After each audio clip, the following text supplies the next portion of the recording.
You're listening to the Board Game Snobs podcast, a ridiculous podcast with ridiculous hosts that discuss ridiculous things. And any mention of board games is purely coincidental. And so, without further ado, and with a heavy dollop of shame and embarrassment on my part, I give you the Board Game Snobs.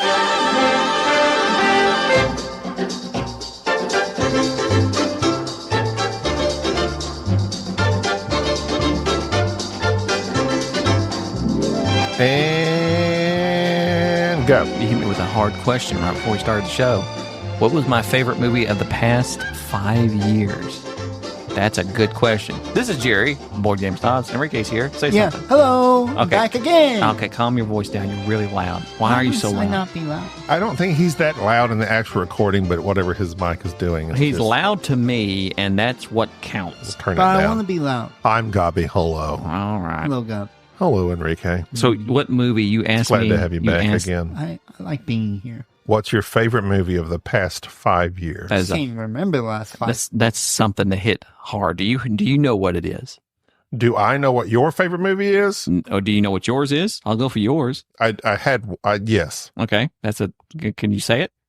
The Batman.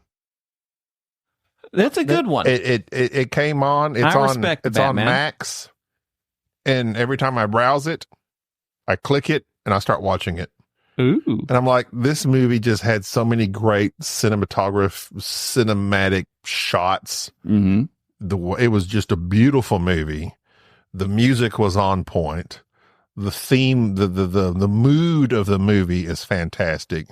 The last 45 minutes is just gorgeous. Gorgeous. I love the Batman. Even though it was emo, Very emo. I get it. I feel it. I like it. I suspect it wouldn't be emo. Can I give you my fun movie? You can give me My whatever. favorite fun movie Give of the me what- past 5 years. Since Batman wasn't fun. Twisters. I haven't watched it. Absolutely. It was really good. It's the only movie in the last 5 years I've went to the theater, watched, came home, told my wife and my father, it's a fun movie. We need to go watch it. I went back to the theater and watched it again almost immediately. Wow. It's not good.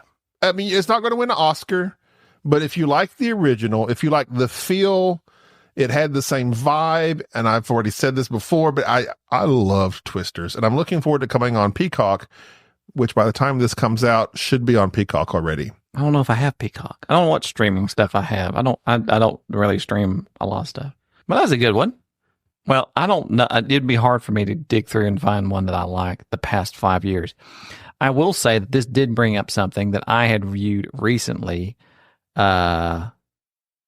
which was regarding just the quality of movies. Do you feel like the quality of the movies here within the past, I don't know, decade have been good? It's been a couple, but it's gone quite downhill. Yeah. I feel like because the movies that all the critics watch and rave about, they're these 2-hour movies that are just awful and people suffering and being. That's not my vibe. As far as movies that I enjoy, there have been fewer and far between. Like even Fall Guy, like that's my style of movie. I thought I would like it. I found it very boring. I went to go watch that with a couple of I know what you're buddies, talking about. and Ryan Gosling, Emily Blunt. it I'm was like, so- what more do you need, right? I felt nothing for that movie. All these movies, these blockbusters they come out with that are supposed to be big, they've all flopped. The last recent big hit movies are like Barbie and Oppenheimer, and I can't even remember what even come out. I also don't attend the movies as often as I used to since Disagreeable Nerd went defunct. Yeah, it's yeah, that's insane. That the types of movies or the quality of movies over the past decade have just not. I'm like trying to think of a great film. Well, yeah, especially something that's appealing to a mass audience. Well, I'm not even saying You got Dune. I'm not even saying a mass audience. So this was a infographic, and I can't find it, but this is the essential idea of it. This, and somebody can no doubt pull it up very quickly. that it was showing the top 3 movies of each year in the 80s. And I was shocked. Just hit after hit The after hit. 80s were hot. Let me read this to you. Okay. These are the top movies in terms of just highest grossing movies worldwide that were released in 80s. E.T., Empire Strikes Back, Return of the Jedi, Indiana Jones, Last Crusade, the original Batman, Raiders of the Lost Ark, Back to the Future, Top Gun, Rain Man, Indiana Jones and the Temple of Doom, Back to the Future Part 2, Who Framed Roger Rabbit, Crocodile Dundee, Fatal Attraction, Beverly Hills Cop, Rocky 4, Rambo 2, Beverly Hills Cop 2, Look Who's Talking, Ghostbusters, Coming to America, Rocky 3. Stop me if any of these aren't amazing. Tootsie, Three Man and the Baby, Crocodile Dundee 2, Dead Poet Society, Lethal Weapon 2, Out of Africa, Honey, I Shrunk the Kids, Twins. Out of Africa was a real snore. I'm just saying, these are just Who insane. Framed Roger Rabbit was an 80s movie? Yes, Oh, you yeah. joking? it's crazy good. So It like, had some good animation. no, and don't even think about. It was ahead of its time. I mean, I know. just I thought it was the 90s at least. no, I didn't think it was 80s. no. And so, just the 80s. What was going on in the 80s that they were just cranking out? Original ideas. But not even original ideas. These were sequels. not as many as there are now. I heard a bunch of sequels in there. There are tons of sequels in this. What happened there? What is going on that you can go Empire Strikes Back, then Return of Jedi, Last Crusade, Raiders of the Lost Ark, Back to the Futures, to Indiana Jones and the Temple of Doom was in top 10. Indiana Jones and the Temple of Doom was in the top 10 in the 80s. Wrap your mind around that. That's not the best. Crocodile Dundee, Rambo 2, I love Crocodile Dundee when it came out. Rocky 3, Not a Rocky fan. Crocodile Dundee 2 in I 88. like two better than one. Lethal Weapon 2. All these shows and twins were and those twins. I'm just saying, what in the world happened where we stopped? Well, I know what happened. I'm asking you, what's your opinion about what good movies? What do you think happened? Studio oversight. Think so? You think that's killing creativity? That's they're trying to mass produce something? That's what everybody points to. And if you look, even if you look at the Marvel movies of the 2010s since Endgame, awful. Yeah. It's just right. I mean, I don't even watch Marvel movies. I think, they had a thing in mind, but overall, I could not. No, I can't tell you. So you tell me. Well, no. I think agree it's- with you on that. It's And made. you did just tell me. I think it's just greed. More, They more allow production. They allow More more. money. So Enrique brought up something, and this is a conspiracy theory that I hold. I hold this conspiracy theory. I've never heard anybody else say this. I will say this out loud. If this gets us kicked off the airwaves, then it's so be it. I've not heard this. This has not come from anybody. Here's what's going on. Are you ready? I said one that this is something I've thought about, that I have come up with. I think that movies, for instance, now when they bomb and they lose, how much did the Joker 2 lose? Like insane amount of money. Over 100. Can you name another business for which something can lose that amount of money and still be in business? No. Well, yeah, you're talking about cumulative though. So I don't know what studio made that, but if they had blah blah blah, Avengers Endgame and then came out with Joker, Yep. which is DC and Marvel. Can you name another director or anybody that could lose that amount of money and still be making movies? Generally, no. If they bomb that bad, then it takes them several years to get out of that pit. Or even have a job? It's happened. I can't tell you exactly, but I know it's happened. It's an unusual thing. Usually you have to make several bombs, but one massive bomb, like I don't know who made Ishtar and those type of movies back in the day. Right. So, number one, I find that very interesting. You're not allowed to make a mistake. No, not that. Okay. What's the Godzilla movie? The Zero? Oh, minus one. Minus one. Yeah. Minus one. Okay. Here's what made me think of this. I watched Godzilla minus one. How much did you think its budget was? I think, if I remember correctly, it was 20 or 30 million. It was 15 million, 10 to 15 million. Wow. Okay. That's Godzilla minus one. Okay. So that cost 10 to 15 million to make, right? Yeah. So the Acolyte was $180 million. They report that the actual budget was overspent due to heavy VFX, resulting in an actual budget of $230 million. So, What an awful show. let me ask you this. Do you think that it cost $100 million to make that show? Absolutely not. And here's why. Money laundering. I think Oh, we're going to get assassinated. I all the think time. that movies, for something that you said, We're pointing to you, Disney. here's something that you have said time and time again that I do not agree with. I think that this is something, and you repeat it. Go ahead and repeat it about the budget and the money that movies cost to advertise. If you're talking about what I'm thinking of, so if a movie cost $50 million, another 50 for advertisement, and then due to the theater system, it needs to make about 3 times that much to profit. Okay. That's the dumbest thing I've ever heard. That is, find me somebody that can explain that fiscally, that it costs $50 million to advertise in the days of YouTube. Let me explain it to you.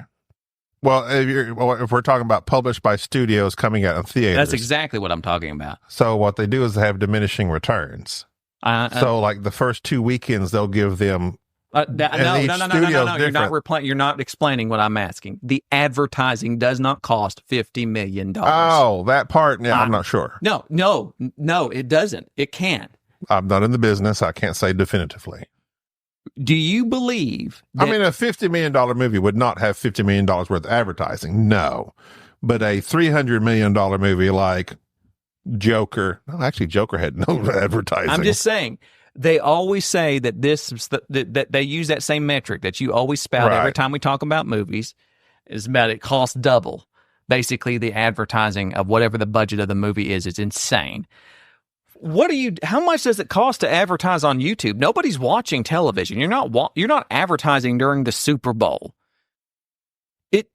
Most of what you see now, advertising, is YouTube trailers that get released and shared on Twitter. That's it. That may be now. I will say there's a good podcast I used to listen to when I was a truck driver called Showbiz Sandbox. Mm-hmm. Haven't listened to them a long time, but they do delve into all of this very deeply. They delve into what is reported. Well, obviously. I'm saying, think about it. It makes no sense. And if you're going to do something, I'm just saying allegedly, whatever you want to say to keep you from... Bob Iger. It's not me, it's Jerry. I'm just saying is that... Jerry Baker. Does that make any sense to you at all? When you think about it, at all? Yeah, because, you're going to... I don't know. I'm talking to my butt if I did, but you're going to pay these marketing firms and advertisers and pay all these talk shows to go on them and travel around the world to market your show. Now, if you have a $300 million movie, you're going to spend, I would say, $100 to $150 million on marketing. Really? That's what I'm just repeating what I've heard. I know. Everybody does that. Right. It makes no sense. I'm not asking you to repeat what you heard. Can that make any sense at all in your head? That the budget to market a movie is the same as to make it? $100 million.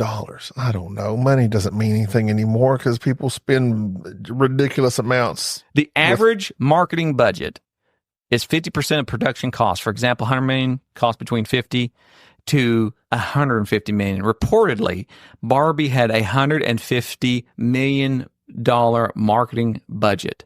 Avengers Endgame. So you want to see the numbers on where that has went. Now, I will say, as all these showbiz podcasts do, yes, the studios pad the numbers like crazy. You know why? Texas. What did I just say? So, well, I'm telling you that it's a known thing if that's what you're saying, because they say the studios will always say, no, we made no money. Exactly. That's what I've just said. It is a deal for which you can now write off on your taxes, launder money, and have this whole thing. Okay, you're saying money laundering, which is illegal. This is just a legal way to. It's illegal. It's a legal way to cheat. No, it is not. a legal way to cheat. Okay, well, I'm not arguing. Yes, I'm you are. No, I'm not arguing. Yes, you are. Yeah, because you said money laundering. I'm saying they're cheating legally. I'm saying that's it. I have no skins in the big studio games, so I would not doubt that there's definitely in any major business, just like politics, government, big business. We're talking about movies. That's big business. I know. Why are you defending movies? Why are you? I'm saying obviously there's crooked stuff and under the table stuff that happens. You're taking this. I don't want to hear your whataboutism. I wanted to know, why did Mortal Engines cost $150 million to advertise?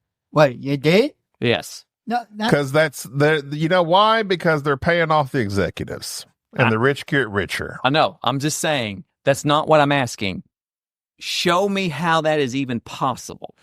They can't. Exactly. They can't. I'm saying. And that's why they say, yes, it's the studios padding their pocketbooks, padding their stats so they don't have to pay the taxes, and then the guys can get richer no matter what happens with the movie. That's what's going on, is that they don't care when something bombs. I firmly believe that there are certain movies that they make and but there are directors that if a movie bombs, they're in the crap house for a while until what they do, just like even actors, is they'll make Magnolia Pictures movies, these little independents, until they build their rep back up. I believe Colin Trevorrow or somebody like that, the guy that made Fantastic Four. Mm-hmm. I forget his name, but like he had this major bomb, and it's just kind of a known thing. Now, I don't know that's the way it is so much now, but back in the day, you make a bomb, you kind of get blackballed. And then you have to make a couple of good independent movies that get some recognition, and then you can work your way back out into big box office movies again. But you haven't told me your favorite movie in the last 5 years. I don't know what it is. You have no idea. What's one of is there one that just pops into your brain? It don't even have to be your favorite, but like what you're like, I really enjoyed this movie in the last 5 years. I enjoyed that. There was one movie I was going to talk about that I watched. Is that what we're building up to? No. Oh. I'm not building up to it. Is this one that I had built up to it, mainly because it came out, I think it was like 2000. The Big Short. 2014. On point. No. Oh. I hate when you start guessing stuff when you can just wait a second. Well, The Big Short's about money. I know it's about money. It's about the 2008 market crash. Yeah. Did you like it? I didn't watch it. I didn't care to, because I was alive during then. I know what caused it to. Like I lived through it. I lived through it. Why am I watching it? I need to watch Steve Carell with a big nose. I don't shame the man for a big nose. That big nose. It was a prosthetic nose. He did Foxcatcher. No, that's what I'm thinking of, Foxcatcher. Yes, what you're thinking of. And so I'm just about to say. He's wrestling. He's wrestling with that big nose. Ha ha ha ha ha. He actually beat Channing Tatum too. Fun fact. This show is almost a decade old, or it is a decade old. I believe it's 2014. I had saved this show for that long. It came out. It was in the movie theater, and I thought, I'll like this. And I didn't go and see it because I rarely go to the movie theater. Then it came out on DVD and everything else, and it had Tron Legacy. Listen, stop guessing. I'm trying to think of 2014. No, don't worry about it. Pay attention to what I'm saying instead of trying to guess a stupid movie that you won't guess. Yeah, you don't have to be so degrading. You're not going to guess every word you utter. He's not going to guess it, Enrique. I'll even tell you the director. Don't put your phone down. No, wait. I want to guess. I'm going to look up 2014 movies. I knew he was going to get him. I'm going to look up 2014 movies, and I'm going to guess it. Okay. It is a show. This is super riveting. I think it was 2014. Let me check real fast. Let me make sure. Oh, my goodness. Make sure it's 2014, because I was just telling a story that I'm about to get to the point of the deal, and it was released in 2016. I'm sorry, 2016. Well, now that changes everything. Go ahead, 2016. Sorry, 2016. So 8 years ago. Can you talk about it without saying the name? I can. Okay. So this movie, when it came out, I thought to myself, I'll like this movie. I read reviews about it. And I rarely go to the movie theater, and I typically will do this thing where I will save a movie till I'm in the right mood for it. Like, I'll have it, and I'll know one of these days I'm going to watch this movie when I just have the time and my mental energy is the way it is, and I'm going to enjoy it. And when I was flying to the Dice Tower retreat, 3-hour flight, They have the little Wi-Fi you can connect in and watch movies. Lo and behold, the first movie that popped up on their little thing that you can watch. I know. Hang on. It pops up. And I think to myself, What a wonderful world. I'll watch that. I will be entertained by this. This is the moment. I'm on my way to see my good friend Tom, to have a nice day time with Dan. I will watch this Denis Villeneuve movie. I don't know. Is it Passengers? Do you really think I'm insulted that you think I'd even like that stupid film? What show did you think it was? Passengers. That's the 2016 Why don't movie. you just throw your phone away? Because when it was advertised, it was supposed to be all the go. But you said Denis Villeneuve, so I don't know what he come out with then. I said I enjoyed it. I'm talking about. Oh, you did? I'm talking about a movie that I thoroughly liked. Oh, okay. If you pay attention to look at your phone. Dude, Passenger, that right there makes me mad. I want you to stop for a moment. I started the. Let me break that film down for you. I can't believe. Enrique, you're laughing. Do you know what we're talking about? Yes, he does. Okay. Wait. Do you know what we're talking about? Not about the He movie. doesn't even know what movie we're talking about. It's just the reaction of it. Passengers. I missed the part where he said he enjoyed it. Passengers is about this. It's about the guy off of Park and Recreations, Andy, and the girl from Hunger Games. They're on like a colony ship, and he gets unfrozen and realizes, oh no, I can't go back to sleep. So instead, he stalks her and then basically kills her by waking her up and being like, let's have a relationship. It's the who wrote this? Who wrote this trash? And thought audiences will, and that came out like 2019 or did it come out 2016? 2016? No. So the other sci-fi film that came out in 2016, which was an absolute masterpiece and launched Denis Villeneuve. How do you say his name? I'd have to see it spelled, but I know it's Denis. Every time he pronounces it, it's different. This is Denis Villeneuve. Dennis the Menace. The Arrival. Oh, yeah. Okay, I got you. So I never watched that film. That was shocking to me. I assumed it would be very boring. And as soon as it started off, I sat there and thought, okay, this is, and I sat and just let it flow over me. And if you haven't watched The Arrival, it's basically the same cliche that always happens. Aliens come to Earth, except they're not Independence Day blowing stuff up. Close Encounters of a Third Kind. Not even that. These are very boring aliens. Because these aliens are just in this. They don't play music. There's no lights. It's just this iPhone looking thing that this shows up in Montana and then various other places, and they're like, they don't do nothing. They don't come out. They're just there, and everybody goes, "There's aliens." And so the government goes, "Let's go knock on the door," and they all go in, and all the governments are going, "How do we talk to these weird looking aliens? We don't know how to talk to them. We need to figure out how will we be able to communicate." And so thus the little woman, Rachel. Amy Adams. I said Rachel. Amy Adams. Was her name Rachel in the Notebook? I can't remember. That was Rachel McAdams in the Notebook. There you go. That's what I get wrong. I will admit I get Rachel McAdams and Amy Adams mixed up every time. I like them both. They're two different. Amy Adams went more of the legit actress route. Either way. She Rachel McAdams, I don't even think makes movies anymore. She does like languages, and they go talk to these aliens. She's a linguist. Trying to figure out how we can talk to them. A savvy linguist. There's no action in this movie. It's 2 hours of really well shot with just some really neat music. And you've got Forrest Whitaker there, who's like, I'm Forrest Whitaker. I'm a great actor and I'm just going to be here. And then they got Jeremy Renner, who's like, we just need you to be. Or Renner. Whatever. Just be there. And he's a singer too. Have you listened to his music? No. You need to play some. Are they good? No. I'm just saying. I don't know if it was pre or post snowmobile accident, but it's. I think it's pre. Probably a country song. No. Post. Got crushed by a snowmobile. No, that's too soon. He hurt himself. He did, but he's good now. Is he back acting? Yes. What's he in? He's back in business. Okay. Well, now I don't feel sorry for him. Actually, I do feel sorry for him. I myself have been involved in a minor snowmobile accident. The first time I ever drove a snowmobile, and it scared me. It All of those ATV type vehicles can be severely dangerous. Yes, I've wrecked a 4-wheeler, been through a barbed wire fence on a 4-wheeler. That's where I got that scar on my, that's why I don't have hair right here, my neck, a little patch. Went through a barbed wire fence. Somebody else was driving. I was on the back trying to teach him, and he freaked out, hit gravel, pushed through a barbed wire fence, cut my hand up. Psh, I'm scarred up. I'm OG. Anyways, on The Arrival, it's very boring.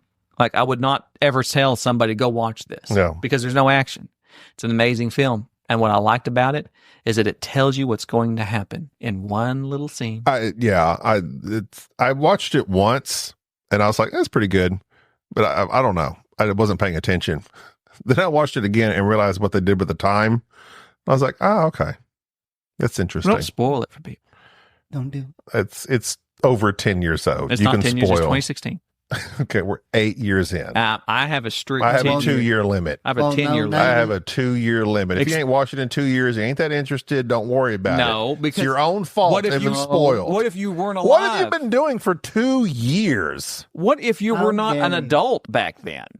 What if it's PG-13 and you were not 13? What if right now, theoretically, Evan hasn't watched it? He was too young for it. The British don't have ratings. They're Wow. just They ones do up for too. everything. Evan, you That need to sounds watch. racist. You need to watch. Evan, I'm he's sure he's already seen it. watch The Arrival. I'm sure because Dan, I get the idea that Dan's like he No, reads. he doesn't like sad stuff in this movie. It's not sad. It's not sad. kinda You're is. spoiling it. Stop. You don't even know. I can't believe you It say yourself. kinda You is. don't know. It's not spoiled. It's 8 years old. No, Evan I'll hasn't say seen it. what I want. Evan hasn't seen it. He sees dead people. Anyways, my point being is that it was a show that I really liked the whole presentation of it. It kept me hooked, even though I knew as I'm watching it, I'm not going to recommend anybody to watch this because there's no action in it. It's not typically something somebody's going to like. It was just good filmmaking. And I can do that. I watch a show and go, this is something that I like. This is mine. I would never make somebody sit through it. And it's just, yeah. I appreciate films that do that type of thing. It's a cerebral, here's just one little thing. Here's a cliche. We're going to put a twist on it. Here's this thing. Watch it. I'm going to keep your attention with some neat music. And there you go. Some cinematography. The Arrival, approved by Jerry. I really liked it. I really did. You should watch it, Evan. He probably has. Dan's a cerebral person. Evan's a cerebral person. You don't think Dan reads Yeah, books? he's a smart guy. You went, He's a smart guy. no, you went, He doesn't like He heard sad your- movies. It's not sad. He doesn't like It's sad. not a sad show. It's dark. It's not dark. Even in theme. Speaking of Not dark, theme. we're going to talk about Cargo Noir. Yeah, that's got a dark theme. The noir. Do, The You- noir. I mean, look at it. It's like I know, the but do you pulpy, know that? Do you know? Okay. the pulpy vibe. Oh, okay. You didn't. All right. I thought there for a moment. It's not like cartoony, even though it is cartoony. I thought you knew that, but I don't think you knew that. But you knew that enough to say it. You know what noir means? I did at one point. I don't now. New? No, it's French for Noir. black film, Black. Oh, okay. dark film. There we It's go. the noir. Sounds right. Anyways, Cargo Noir, Cargo Noir. made by Sergey Serge Leggett. Serge Leggett, R.I.P. He passed away last year, Oh. if I'm not mistaken. He's the same guy who did a bunch of other games. I think he did Shadows over Camelot and Shadows over Camelot. you don't have to do the voice, please. He may not be French. Serge. No, he was. I'm Serge. sure just French. He was That's French. definitely a He was French definitely French. foundation. But anyway, A Days of Wonder game. Cargo Noir is an old game about trafficking in troubled waters, which I have always wanted to play because it was like a pseudo-type bidding game where you're putting out money on these little areas to try to obtain the various cargo and then be able to sell that cargo immediately, traffic it, so to speak, illegally, and then buy various cards that have victory points on it. And it has a very neat little bidding mechanism, which confused me at first. It confused me. Did it confuse you?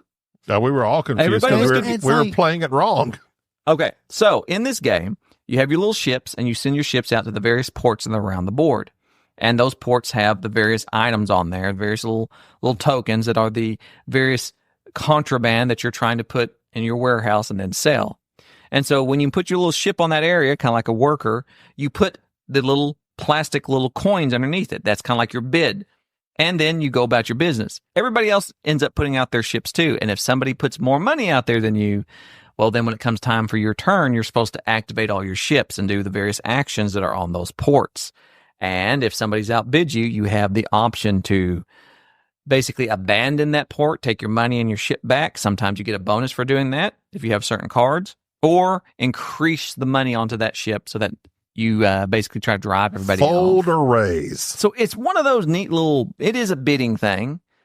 And you know how I love bidding games. And I've bought this game at the BGG flea market, hadn't messed with it. It's Days of Wonder. It's always one that everybody has always brought up to me. And I kept thinking, one of these days I'll play it. And I kind of thought it was going to bomb because it's Days of Wonder. Days of Wonder has always been hit and miss with you, even though I really like Days of Wonder games. I like I just remember us being real excited to play Yamatai, and I was not excited to play it was Yamatai. not good. You were excited to play Yamatai.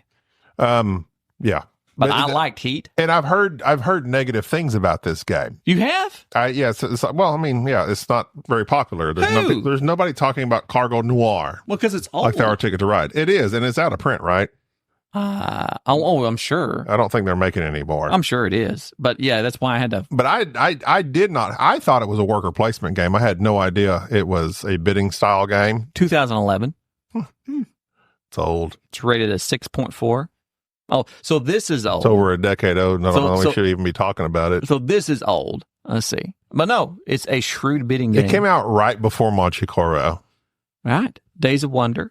But fun fact, we don't own Monte-Carlo. We sold it because I fell asleep playing it. Because it was so by your terms, you found it relaxing. Boring. I was relaxed to sleep. And fell asleep. This is actually rated as a family game.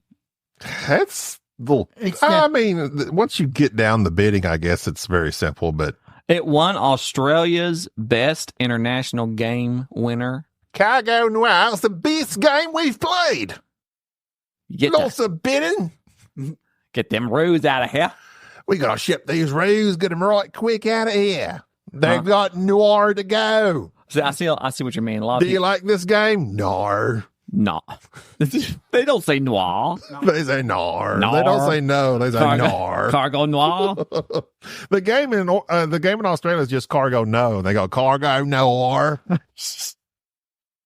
That's not funny. It's terrible. They say their nose with an R, and it drives me crazy. They do? Yes. Days of Wonder. Days of Wonder. Days of Wonder. They like this game. Cargo Noir. Anyway, I liked it. I'm glad I got it. I got it dirt cheap. And I was, like I said, I'm obsessed with bidding games, and this is a neat bidding game. It's a good game. You enjoyed it? Two thumbs up from Enrique. I enjoyed it. You enjoyed it. I think I would have had a better start if we understood the game. We were 3 rounds in. We hadn't played it wrong the first 3 rounds. Hey, wait a minute. But yeah. Trafficking and okay, I'm not sure I like the term trafficking because I just think of human. It's smuggling. It's smuggling. Smuggling would be better. Trafficking, like everyone thinks immediately of human trafficking. No, they don't. Why do you think smuggling? Do you think people don't get smuggled? I think drugs. I think. So you think they should put smuggling in troubled waters? Yeah. But TT, as opposed to troubled trafficking. in troubled waters, trafficking. Yeah. That's not. No, that's not a. That's and a why are the term. waters troubled? Because there's bad things going on. The waters. They feel what you're doing. The emotional waters. I've been doing a lot of grounding here lately. And I've grounded. And you just know the waters and the ground, they feel your essence and they know. You wear magnets as well? You're not a magnet guy? The magnet? Copper? What are you talking about? That's the copper it's all thing. about polarizing your body's stuff into the ground. No, I was bipolar. I now just have the one polar. There you go. Because I've you defeated the other pole. The pole. Yes. Which one? North or south? I've grounded myself. You took Santa right out. I'm no longer bipolar. Is he in the unipolar. Is he in the north He's or in the south? north. Okay. Who's in the south? No one. The Yeti. Well, they're down there ruling the world. That's the southern Santa Claus. The Australian Santa Claus has your present. We've got our Yetis down here. He rides around on a crocodile, kangaroo in the pouch, a bunch of roos. with a See a red big nose. Yeti just poking his head out of the pouch. No, instead of a red nose kangaroo, he just has. When you red said boxing Yeti, gloves. I thought of the cup. When you said, I was like, there's an Australian Santa Claus riding a kangaroo giving The out Yetis. abominable snowman, which I think is actually a Himalayan thing. This will keep your eyes. much like sea salts. Yeah, he is. The Yeti's in. I think he's Himalayan. He's Himalayan. Himalayan around doing nothing. Am I right?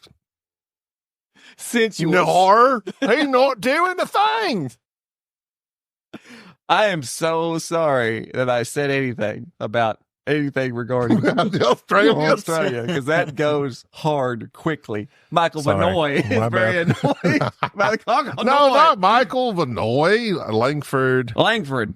We have several Australian We listeners. have a lot of listeners. Great Down Under. Uh, That's going to be it for me, but I enjoyed Cargo Noir. I enjoyed it. You will enjoy it more the next time we play it with I 4. probably will. We're going to play it with 4. I would like to play It seemed really hard to ramp up your points and actually getting what you need. Well, it's because you played it wrong. Well, we did for 3, Well, or even at least 3 if rounds. played but it right, it would still been very hard to ramp it's up. not easy. You're It's not bidding. easy. We're overbidding. Well, I feel like you have to like the reason. Well, never mind. But yeah, We overbid. perhaps. It boils down to we overbid. Perhaps. All right. So that's going to do it for this episode. Thank you for listening. We love you all. I If you wouldn't feel go like that far. if you feel like joining to our Patreon, keeping that going, we appreciate the amounts that are in there. Thanks, Barry. They keep Is the Barry still? they keep the lights on, is as Barry, people say. Barry still a Patreoner? He's a Patreoner. And we appreciate forget. all of I our was talking bad Patrons. about We Barry. could talk about all the names of Yeah, you our was talking bad. And Patreoners Andrew Wood on the Discord. Thank you for helping me produce. on Discord. On Discord. He also messaged me as well. He's a very nice fella. I It's appreciate sad. that works. It's not sad, We but mean as soon as I sad. heard his voice and was talking to him, I knew you're a programmer. You're a technical guy. Wow. Why would What does you that say mean? that? Because he was the way the syntax, the way that the cadence of his voice Okay. was very like then this thing, then this thing, then this thing. And if you listen to that, you can kind of tell somebody who thinks in that type of fashion. They speak that kind of like Bubba. Bubba has that way of this, because Bubba loves systems. He loves programming. He loves putting things in order and going this. So if this, it must mean this. If it's not this, then don't do this. Da, da, da, da. And you hear that and you go, this guy, I know what you're thinking. The mind of a programmer. A mind of a programmer. What kind of mind talks like Enrique? We don't want to go down that road. I've been just doing things, man. Somebody who's lived off chicken nuggets the Yeah. most of their life. Yeah. In the mind of Mencia. They made a show. Remember that? That guy got fired because he stole jokes. ripped off everybody. Apparently. That's what we should do. We should just steal jokes if that's all it takes. It really does. It's actually quite easy. Whose jokes would we steal? Do you know a joke off the top of your head? Period. No, I don't. I I'm ha- not funny. like I that. know what. There's only the one joke in my brain that I could just repeat over. Besides a horse walks into a bar with a long face. That's classic. But that's all the hot I shots. just be myself and people find that funny. No, but I'm talking about like people tell jokes. Do you have a joke you could tell? You have none. Like if I Yeah. said, tell me a joke. Like- Enrique. I've never heard you tell a joke. Yeah, you've never Send heard me- Enrique jokes at boardgamesnobs@gmail.com. I can't- I would like that. Send us. For Enrique, not and us. Let's keep them clean. We're professional level comedians almost. We have to We keep this can do a it. family friendly show. But Enrique needs jokes. Send us your jokes. Send us your best Don't joke. send me jokes. I can't even like. And we're going to have you read them on the next podcast. I couldn't deliver those jokes. Maybe not the You next. could. Maybe not I the couldn't. next. But at some point when Enrique appears again, We will have him read jokes. We'll I'll have write him read jokes for jokes. Enrique. We all write jokes, and then we can figure out. you can AI jokes these days. No, you can't AI jokes because AI don't know I jokes mean, they're are funny. not funny, but you could AI. No. You don't need AI. No. We could definitely. I will do be checking to AI make sure jokes. these jokes aren't AI. My favorite joke, I'm not going to tell it, but it involves the brown pants, and everybody knows what that means. Well, that it's know just the brown joke. paint. It's an old I don't know joke. what's so funny. Exactly. So Grasshopper walked into a bar. Okay. Grasshopper looked at the bartender. The bartender says, "Hey, we got a drink name after you." And Grasshopper says, "You got a drink named Steve?" Get it? Because there's beverages named with the grass. They are almost professional level comedians. See, what happens here is that joke's funny, but it's not ha funny. Okay. Instead, It's like a non sequitur funny. correct. So those are the jokes that people typically will like go for, and they're not that funny. Okay. You want something with a little more. Yeah, I couldn't do that to save my life. Yeah. Sorry. And It's also just- your delivery. But we'll work on your delivery. The quick one for me would be pirate walks into a bar and he's got a steering wheel down his pants. And the bartender says, where you have a steering wheel down your pants? He goes, aye, and it's driving me. Thank you for tolerating this episode of the Board Game Snobs. Stay classy.